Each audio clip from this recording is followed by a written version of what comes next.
Hi guys, നമുക്കൊന്നൊരു simple chicken കറി നോക്കാം. Easy and simple, നല്ല നാടൻ ചിക്കൻ കറി. അപ്പോൾ ആദ്യം കുറച്ച് ഉള്ളി എടുത്ത് സവാള ഗിരി ഗിരി ഗിരി ഗിരി ഗിരി ആക്കണം. നെക്സ്റ്റ് തക്കാളി, പിന്നെ വെളുത്തുള്ളി, ഇഞ്ചി, വന്നു, പിന്നെ ഒരു 2 പച്ചമുളക്. അപ്പോൾ എല്ലാം കൂടി എങ്ങനെ ഇരിക്കും? ഇങ്ങനെ ഇരിക്കും. പിന്നെ സിമ്പിൾ.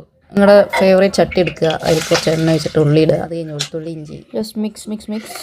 പിന്നെ നമ്മുടെ പച്ചമുളക്, കുറച്ച് ഉപ്പ്, വീണ്ടും മിക്സ് മിക്സ് മിക്സ്. പിന്നെ കുറച്ച് ഫ്രഷ് കറി ലീവ്സ്, പിന്നെ നമ്മുടെ തക്കാളി.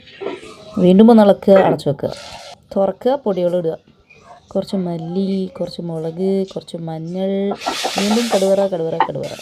പിന്നെ നമ്മൾ കഴുകി വെച്ചാൽ നമ്മുടെ താരം ചിക്കൻ നന്നായിട്ടൊന്ന് ആ മസാലയായിട്ട് മിക്സ് ചെയ്യുക. എന്നിട്ട് കുറച്ച് നേരം അടച്ചു വെക്കുക. എന്നിട്ട് തുറക്കുമ്പോൾ ഉണ്ടല്ലോ ഒരു മണം വരും. പിന്നെ അതിന് വെള്ളമൊക്കെ അങ്ങനെ ഇറങ്ങി വന്നിട്ടുണ്ട്. വായനല്ല കേട്ടോ ചിക്കൻ. നമ്മൾ വെള്ളം ഒഴിച്ചിട്ടില്ല. ഫ്രഷായിട്ട് പൊടിച്ചെടുത്ത കുരുമുളക് പൊടി, ടൈം, കുറച്ച് ഗരം മസാല, ടൈം. എന്നിട്ടൊന്ന് ഇളക്കുക. എന്നിട്ടൊന്ന് ഇളക്കിയിട്ട് കുറച്ച് നേരം കഴിഞ്ഞിട്ട് എല്ലാതും ഇല്ലേ ഒന്ന് നോക്കുക. ഈ സമയത്ത് നമുക്ക് കുറച്ച് തളിച്ചവെള്ളം കൂടി ഒഴിച്ചിട്ട് നന്നായിട്ട് അടച്ചു വെക്കുക. കുറച്ച് കഴിഞ്ഞിട്ടുണ്ടെങ്കിൽ രാത്രി നല്ല കുബൂസോ ചപ്പാത്തിയോ പൊറാട്ടയോ എന്തിൻ്റെ കൂടെയും നല്ല അടിപൊളിയായിരിക്കും.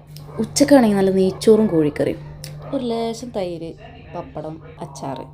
എന്നിട്ട് കുറച്ച് തൈര് ഇങ്ങോട്ട് എടുത്ത് അതിലേക്ക് ഇങ്ങനെ കുഴച്ചിട്ടുണ്ടല്ലോ. എന്നാൽ പിടിച്ചോ ഗൈസ്. അപ്പോൾ ഇങ്ങനെ ഉണ്ടാക്കല്ലേ.